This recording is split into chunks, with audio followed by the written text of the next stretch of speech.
আচ্ছা, এটা হচ্ছে আমাদের প্লেফেয়ার সাইফারের কোড। প্লেফেয়ার সাইফারে আমরা ফার্স্টে 5x5 একটা ম্যাট্রিক্স তৈরি করতে হবে। তো ম্যাট্রিক্স তৈরি করার জন্য আমরা একটা ফাংশন কল করছি, এবং আমাদের যেহেতু প্লেফেয়ারের নিয়ম আছে যে কোথাও জে পাইলে সেখানে জে এর পরিবর্তে আমরা আই দিয়ে জে কে আমরা রিপ্লেস করব। তো সেই আমাদের কি এর মধ্যে যদি আমরা কোথাও জে পাই তাহলে আই এর করার জন্য আমরা হচ্ছে এখানে এই ফাংশনটা লিখছি। তারপরে হচ্ছে ম্যাট্রিক্সের ফাংশনগুলো রাখার জন্য একটা এমটি অ্যারে নেওয়া হয়েছে। তারপরে হচ্ছে কোনো যে আমাদের যেই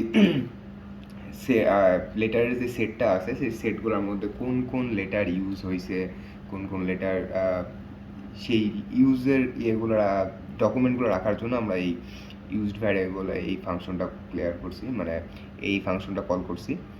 তো তারপরে আমরা হচ্ছে আমাদের যে কি টেক্সটটা আছে সেই কি টেক্সটের উপরে আমরা হচ্ছে আমাদের লুপ চালানো শুরু করছি এখান থেকে। তো আমরা ফার্স্টে আমাদের স্ট্রিংটাকে আমরা হচ্ছে অ্যারেতে কনভার্ট করছি এই লাইনে কনভার্ট করার পরে হচ্ছে আমরা আমরা আমাদের লুপের মধ্যে ঢুকছি। তারপর আমরা চেক করতেছি যে হচ্ছে সেই লেটারগুলো আমরা কি ইউজ করছি কি না। ইউজ যদি না করে থাকি তাহলে সেটা আমরা হচ্ছে এখানে ইউজডের মধ্যে আবার হচ্ছে ইনপুট করব। ইনপুট দিয়ে আমরা সেই ইউজডের এর মধ্যে আমরা আমাদের ওই যেটা ইনপুট আমরা অলরেডি ইউজ করছি সেখানে আমরা সেট করে দিব, এই ফাংশনের মধ্যে আমরা সেট করব। তো তারপর হচ্ছে আমরা হচ্ছে আমাদের যেই 0 থেকে 25 পর্যন্ত যেই অ্যালফাবেটগুলো আর কি আছে, তো সেই অ্যালফাবেটগুলো আর কি লুপ চালাচ্ছি প্রত্যেকটা অক্ষর ওয়াইজ। তারপরে সেই ক্যারেক্টারগুলো আসলে ইউজ করা হয়েছে কি না সেগুলো আমরা এখানে চেক করতেছি। যদি আমরা সেই ক্যারেক্টারটা ইউজ না করে থাকি ফার্দার, তাহলে সেটা হচ্ছে আমাদের সেই অ্যাড ইউজড ফাংশনের মধ্যে আবার সেটাকে অ্যাড করা হচ্ছে। আর যদি ইউজ করে থাকি তাহলে তো পেয়ে গেলে তো আর কোনো ইয়ে নাই। তো তারপরে হচ্ছে আমরা এখান থেকে হচ্ছে আমাদের যেই 5x5 যেই ম্যাট্রিক্সটা আছে সেই ম্যাট্রিক্সটা ক্রিয়েট করা শুরু করব। তো হচ্ছে এখানে হচ্ছে আপনার ম্যাট্রিক্সটা 5x5 একটা ম্যাট্রিক্স ক্রিয়েট করবে, যে আমরা যেই ইয়েটা পাবো আর কি। এখান থেকে যে হচ্ছে আমাদের কি এর যে ম্যাট্রিক্সটা পাবো সেই ম্যাট্রিক্সটাকে আমরা হচ্ছে 5x5 ভাগ করে সেইখানে হচ্ছে একটা ম্যাট্রিক্সের 2D ম্যাট্রিক্স এখানে ক্রিয়েট হবে। তারপরে হচ্ছে আমরা যখন আমাদের সবগুলোর পজিশন খুঁজবো আর কি, তো পজিশন খোঁজার জন্য আমরা এই ফাংশনটা কল করতেছি ম্যাট্রিক্সের। এই ফাংশনের মধ্যে আমরা হচ্ছে আমাদের যেই ম্যাট্রিক্সের যে হচ্ছে সারি, মানে হচ্ছে ম্যাট্রিক্সের রো এবং ম্যাট্রিক্সের যেই কলামটা আছে সেই কলামগুলোর নাম্বারগুলো আমরা ফাইন্ড করতেছি এই ফাংশনের মাধ্যমে। মানে আমাদের পজিশনগুলো আর কি ফাইন্ড করতেছি, আমাদের প্রত্যেকটা ক্যারেক্টারের যে পজিশনগুলো হবে। তারপরে হচ্ছে আমরা আমাদের যে টেক্সটটা আছে সেই টেক্সটটাকে প্রিপেয়ার করব। টেক্সটটা প্রিপেয়ার করার জন্য আমরা এই ফাংশনটা লিখছি। এই ফাংশনে আমরা হচ্ছে আমাদের যে টেক্সটটা আছে সেই টেক্সটে আমরা জে কে আই দিয়ে রিপ্লেস করব, এবং আমাদের হচ্ছে সেন্টেন্সটাকে হচ্ছে আপার কেসে রূপান্তর করতেছি। তারপরে হচ্ছে একটা এমটি ফাংশন নিচ্ছি রেজাল্ট রাখার জন্য। আমরা হচ্ছে লুপ চালানোর জন্য যে আই ভ্যারিয়েবলগুলো ডিক্লেয়ার করছি। তারপরে আমরা এখানে একটা লুপ চালাইছি।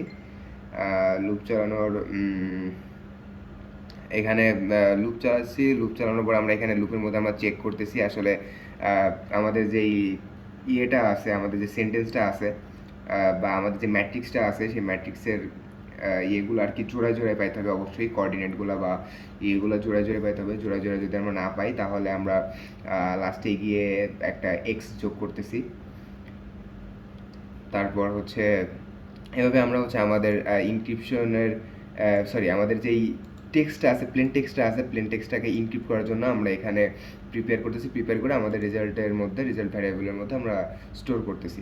তারপরে আমরা হচ্ছে আমাদের ইনক্রিপশনের যে ফাংশনটা আছে সেই ফাংশনটা কল করতেছি। আমরা হচ্ছে দুইটা করে, যেহেতু আমাদের রো এবং কলাম দুইটা আছে, এই জন্য আমরা প্রত্যেকটা ম্যাট্রিক্সের রো এবং কলাম হচ্ছে আমাদের পজিশনগুলো চেক করতেছি। তো পজিশনগুলো চেক করার পরে সেখানে আমরা এখানে এই ফাংশনের মাধ্যমে আমরা আমাদের পজিশনগুলো চেক করতেছি এবং আমাদের কারেক্ট পজিশনগুলো অনুযায়ী আমাদের যে ভ্যালুগুলো সেই ভ্যালুগুলো আমরা এখানে বসাচ্ছি। আমাদের যেই ইন্ডেক্স ভ্যালু আছে সেই ইন্ডেক্স ভ্যালু অনুযায়ী আমরা আমাদের যেই অ্যালফাবেটগুলো আছে সেই অ্যালফাবেটগুলো আমরা এখানে বসাচ্ছি। বসানোর পরে আমাদের যেই ইনক্রিপশন টেক্সটটা আছে সেই টেক্সটটা আমরা এখানে স্টোর করতেছি। তারপরে আমাদের ডিক্রিপশন পার্টও সেম। আমরা আমাদের রো এবং কলম ওয়াইজ বার দুইটা করে, যেহেতু আমাদের কি এবং মেসেজ দুই জিনিস, তাহলে আমাদের প্রত্যেকবার জোড়ায় জোড়ায় আমাদের চেক করতে হয়। তো আমরা জোড়ায় সেইখান থেকে চেক করে আমরা এখান থেকে আমাদের যেই সাইফার টেক্সটটা আছে সেই সাইফার টেক্সটটাকে আমরা এখানে ডিক্রিপ্টেড পেয়ার তৈরি করতেছি। তারপর ডিক্রিপ্টেড পেয়ার তৈরি করার পরে আমাদের যে মেন ইনক্রিপশন ফাংশন, সেই মেন ইনক্রিপশন ফাংশনটা আমরা এখানে কল করে আমাদের ইনক্রিপ্টেড যে আমাদের যে প্লেন টেক্সটটা ছিল সেই প্লেন টেক্সটটাকে আমরা এখানে আমাদের ইনক্রিপ্ট করে সাইফার টেক্সটে রূপান্তর করতেছি এই ফাংশনের মাধ্যমে। এই ফাংশনে এখানে আমরা আমাদের এটা কল করছি কি ইনক্রিপশনের করার জন্য যে ফাংশন দরকার হয় সেই ফাংশনগুলো স্টেটমেন্টগুলো আমরা এখানে কল করছি, লুপ চালাইছি। তারপরে আমাদের ফুললি আমাদের যে ডিক্রিপ্ট পেয়ারটা ছিল সেই ডিক্রিপ্ট পেয়ার থেকে আমরা আমাদের যে ডিক্রিপ্ট প্লেন টেক্সটটা সেই প্লেন টেক্সটটা আমরা এই ফাংশন এখানে স্টেটমেন্টের মাধ্যমে আমরা আমাদের ডিক্রিপ্ট প্লেন টেক্সটটা পাইতেছি। এবং নিচের এটুকু হইতেছে আমাদের ইউজার ইনপুট এবং আউটপুট কোড। তো এখানে আমরা আমাদের কি এবং প্লেন টেক্সটটাকে ইনপুট নিতেছি। ইনপুট নেওয়ার পরে সেই আমাদের সাইফার টেক্সট এবং আমাদের ডিক্রিপ্ট করার পরে যে প্লেন টেক্সট সেই প্লেন টেক্সটটাকে আমরা আউটপুট হিসেবে শো করতেছি। তো আমরা যদি এখন আমাদের কোডটা শো করি, আউটপুট দেখতে চাই, তাহলে প্লে ফেয়ার সাইফার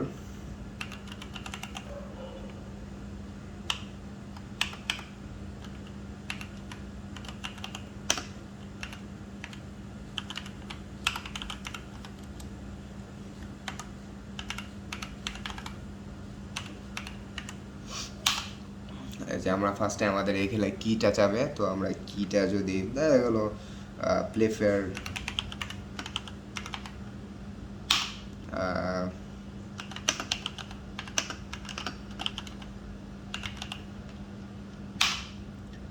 এই যে আমরা তাহলে দেখতে পাবো যে আমাদের যেই সাইফার টেক্সটটা আমরা ইনক্রিপশনের পর আমাদের সাইফার টেক্সট এখানে শো করতেছে এবং সেই সাইফার টেক্সটটাকে ডিক্রিপ্ট করার পরে যেটা আসবে সেই রেজাল্টটা আমাদের প্লেন টেক্সটটাও শো করতেছে।